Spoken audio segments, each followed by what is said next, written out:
الإنسان علمه البيان. وصلى الله تعالى على خير خلقه الذي أرسله إلى الناس كافة بشيرا ونذيرا، صلوات الله عليه وعلى آله وصحبه أجمعين. أما بعد، فأعوذ بالله من الشيطان الرجيم. بسم الله الرحمن الرحيم. قل بفضل الله وبرحمته فبذلك فليفرحوا هو خير مما يجمعون. صدق الله العظيم. طول درود شريف وايه. اللهم صل على محمد وعلى آل محمد كما صليت على إبراهيم وعلى آل إبراهيم إنك حميد مجيد. تاسو لا مشران لګ را مخکې شي را مخکې شي لږ شاید تاسو ستړي شوي مې ماسپښین نه ناست یې اوسه پورې، خو زه صرف بس یو مختصر یو خبره درته کوم. انشاءالله بیا دعا کوو او دعا ختم قرآن نه وروسته دعا کې ډېر لوی اثر وي او دعاګانې قبلېږي انشاءالله. اخره کې دعا کوو. بس ټولو نه وړاندې زه د ماشومانو ته، د دې والدینو ته، استادانو ته مبارکي وایم. الله دې ورته مبارک کړي. عزتمندو، د قرآن په فضیلت باندې الحمدلله علما کرامو ښه بیانونه وکړل، جذباتي بیانونه وکړل. تاسو ته صرف دا خبره کوم، که تاسو قرآن سره مینه کوئ، جومات سره مینه کوئ، مدرسې سره مینه کوئ، دغه مینه به انشاءالله ستاسو بچي قرآن خوانه کی، حافظان دی کی او عالمان دی.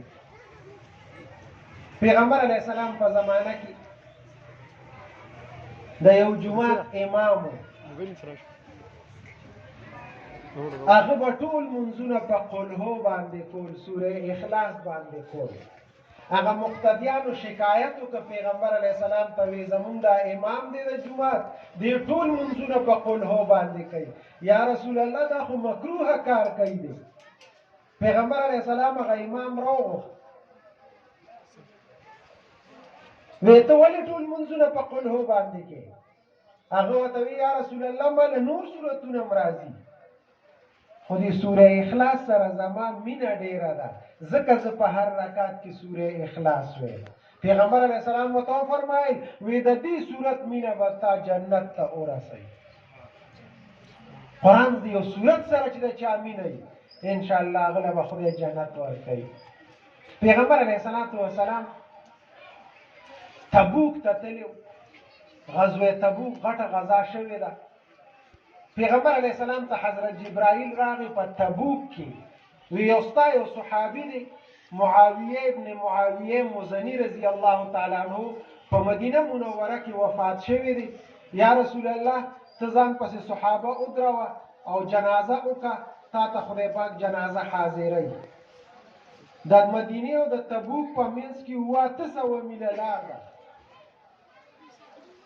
پیغمبر علیه السلام صفونه ودرول، حضرت جبریل ورته وی یا رسول الله وروستو تاسو پسې 80,000 فرشتې الله را لیږلي دي، هغه هم شاته ولاړې دي، او پیغمبر علیه السلام پسې خپل صحابه 40,000 کسان هم ولاړ دي.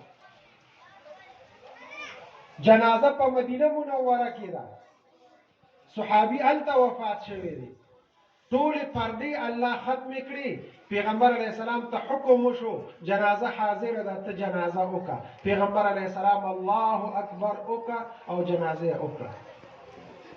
د جنازې نه وروسته د حضرت جبریل نه تپوس کوي، جبریل امینه هلته په مدینه کې ډېر صحابه وو، د دې صحابي جنازه به یې کړې وه، دا ما ته الله ولې حکم وکړ چې د ده جنازه ته په خپله وکړه، او بل الله 80,000 فرشتې هم راولېږلي، هغوی یې په جنازه کې شریکې شوي. نو دا راته ووایه چې دې صحابي له الله دا دومره مرتبه په څه ورکړه؟ نو حضرت جبریل ورته وی یا رسول الله صلی الله علیه وسلم الله پاک فرمایي چې د دې صحابي سوره اخلاص سره ډېره مینه وه، د هغې مینې د برکته الله دله دا دومره مقام ورکړي. سبحان الله. قرآن سره مینه عزتمندو، دا ستاسو جذبه وه، دا وګوره د قرآن سره مینه وه، چې تاسو دلته د ماسپښین نه راغلي او اوسه پورې ناست یې د قرآن په عشق او محبت کې. الله دې د عشق او محبت ستاسو زمونږ قبول کړي. آمین. عزتمن د قرآن سره مینه او محبت کول دا د ایمان حصه ده. مخکې خلکو به ډېره دلچسپي اغشته قرآن کې پخوانو خلکو.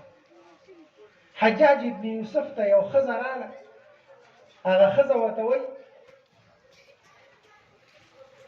وایي دې سړو رانه ځمکه قبضه کړې ده او دا ځمکه ترې رانه واخله، او که ځمکه دې رانه وانه غشته نو الله دې داسې روکه لکه د ړومبو 15 سپارو نه چې الله کلا روک کړی دی. زما خبرې ته لږ سوچ کوئ ښه. دا لفظ کلا نه دی، کلا سوف تعلمون ثم کلا سوف تعلمون. دا لفظ کلا دا په دې ړومبو 15 سپارو کې نشته، دا وروستنو 15 کې دی. نو حجاج ابن یوسف ته هغه ښځه وایي دا حق راله د هغه فلانکونه واخله، او که وادې نه غشته الله دې داسې روکه لکه د ړومبو 15 سپارو نه چې الله کلا روک کړی.